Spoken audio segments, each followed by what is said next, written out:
नमस्कार प्यारे बच्चों, कैसे हैं सभी। उम्मीद करती हूँ आप सभी ठीक होंगे। बच्चों, आज हम एक नया अध्याय पढ़ने वाले हैं। इसकी कहानी क्या है, इसे जानने से पहले मैं आपसे कुछ प्रश्न पूछना चाहूंगी। ठीक है, तो आप तैयार हैं प्रश्नों का उत्तर देने के लिए? चलिए, तो बताइए कि चिड़िया अपने घोंसले कहाँ बनाती है।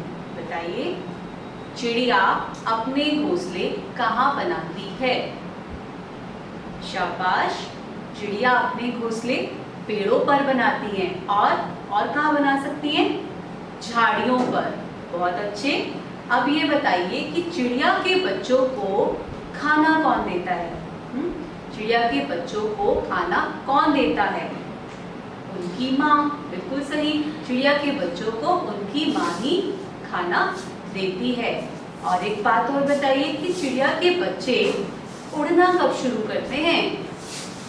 जब उनके पंख आ जाते हैं। बिल्कुल सही, जब उनके पंख आ जाते हैं तब वे उड़ना शुरू कर देते हैं। अच्छा, ये बताइए कि आपने कभी बुलबुल देखी है?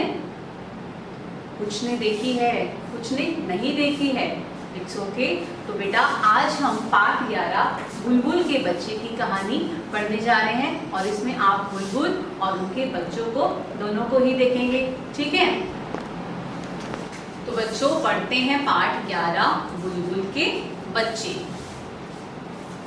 ऋचा और मधुर के घर के पीछे एक बगीचा था।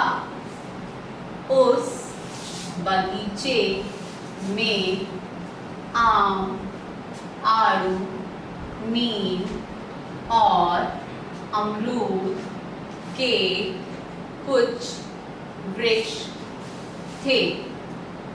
तरह तरह के पक्षी उन पेड़ों पर आकर बैठते थे।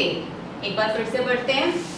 ऋचा और मधुर के घर के पीछे, ऋचा और मधुर के घर के पीछे एक बगीचा था। क्या था? एक बगीचा था, एक बाग था। उस बगीचे में आम, आड़ू, नीम और अमरूद के कुछ वृक्ष थे। कौन कौन से वृक्ष थे? आम के, आड़ू के, नीम के और अमरूद के कुछ वृक्ष थे। कहाँ पर थे? बगीचे में। तरह तरह के पक्षी उन पेड़ों पर आकर बैठते थे और तरह तरह के पक्षी उन पेड़ों पर आकर बैठते थे। एक दिन ऋचा ने बगीचे की झाड़ी में एक घोंसला देखा। अब एक दिन क्या हुआ? ऋचा ने बगीचे की झाड़ी में एक घोंसला देखा। झाड़ी समझते हैं, जो हमारी घास वगैरह तिनकों से मिलकर बनी होती है। अगर हमें एक जगह पक्षी क्या करते हैं, पक्षी जब अपना घोंसला बनाते हैं तो जो सूखी झाड़ियाँ होती हैं, सूखे जो हमारे घास वगैरह होती है, पत्ते वगैरह होते हैं, इनको ला करके एक जगह इकट्ठा करते हैं और वो अपना घोंसला बना देते हैं वहाँ पर। ठीक है, तो ये सूखे तिनके जो इकट्ठे किए जाते हैं, सूखे घास पत्ते जो इकट्ठे किए जाते हैं, वो मिलकर के हमारा एक झाड़ी बन जाता है और उस झाड़ी के ऊपर जो है पक्षी ने अपना क्या बना लिया है? घोंसला बना लेते हैं हम लोग। तो झाड़ी में एक घोंसला देखा। उसमें 4 छोटे छोटे अंडे थे। उस घोंसले में क्या थे? 4 छोटे छोटे अंडे थे। वह दौड़कर मधुर को बुला लाई। कौन बुला लाई दौड़कर मधुर को? बताइए। ऋचा। कौन बुला लाई? ऋचा दौड़कर मधुर को बुला लाई। दोनों बच्चे दूर से उन अंडों को देखते रहे और दोनों के दोनों क्या करते रहे? दूर बैठ करके उन अंडों को देखते रहे। कुछ दिनों के बाद अंडों में से 4 नन्हे नन्हे बच्चे निकले। और कुछ दिनों के बाद उन्होंने क्या देखा कि जो 4 अंडे थे उन अंडों में से छोटे छोटे नन्हे नन्हे प्यारे प्यारे बच्चे निकले।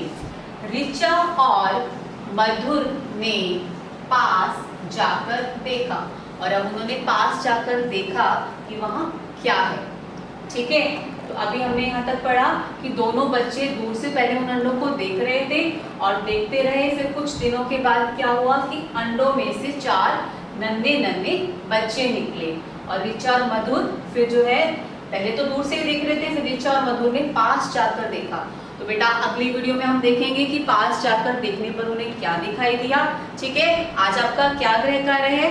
आज आपका गृह कार्य है कि आपको पाठ 11 बुलबुल के बच्चे की जो कहानी है, अधूरी कहानी है, इसको पेज नंबर पृष्ठ संख्या 72-75 पर आपको अच्छे से पढ़ना है। ठीक है, और कुछ भी आपको समझ नहीं आ रहा है, कुछ आप पूछना चाहते हैं तो आप मुझे